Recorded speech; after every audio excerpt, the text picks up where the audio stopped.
ഇനി നമ്മൾ ചെയ്യാൻ പോകുന്നതെന്ന് വെച്ചാൽ ഓൾറെഡി ക്രിയേറ്റ് ചെയ്ത ആ ടെക്സ്റ്റ് ഫയൽ ഉണ്ടല്ലോ, അതിൽ നമുക്ക് എന്ത് ചെയ്യണം, ടെക്സ്റ്റ് ആഡ് ചെയ്യണം. ഇപ്പോൾ നമ്മൾ കഴിഞ്ഞ വീഡിയോയിൽ നമ്മൾ ആ ഫയൽ ജസ്റ്റ് ഉണ്ടാക്കിയിട്ട് ക്യാറ്റ് യൂസ് ചെയ്തപ്പം ഒന്നും കാണിച്ചില്ല. സോ അതിന് കാരണം എന്ന് വെച്ച് കഴിഞ്ഞാൽ അതിൽ ഒന്നും കാണിക്കാനില്ലായിരുന്നു എന്നുള്ളതാണ്. സോ നമുക്ക് റീഡ് ആൻഡ് റൈറ്റ് ചെയ്യാനുള്ളൊരു പെർമിഷൻ നമുക്ക് ഇവിടെ ഉണ്ട്. സോ അതിനായിട്ടാണ് ഈ LS -L എന്നുള്ള കമാൻഡ് കൊടുക്കുന്നത്.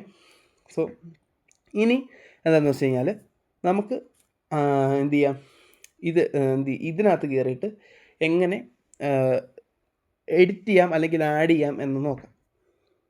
ഓക്കെ, അത് നമ്മൾ നാനോ സ്പേസ് നമ്മുടെ ഫയലിൻ്റെ പേര്. ഇപ്പോൾ നമ്മൾ text.txt എന്നുള്ളതുകൊണ്ട് നമ്മൾ നാനോ സ്പേസ് text.txt എന്ന് വെച്ച് എൻ്റർ അടിക്കുന്നു. അപ്പോൾ ഇങ്ങനൊരു ഫേസ് വരും. ഇവിടെ നമുക്ക് എന്ത് ചെയ്യാം, എന്തെങ്കിലും ഒരു ഇത് കൊടുക്കാം. ഇപ്പോൾ ഞാനിവിടെ ഹായ് ഹലോ എന്ന് ജസ്റ്റ് കൊടുക്കുവാണെങ്കിൽ ഇനി ഇതിനെ നമുക്ക് സേവ്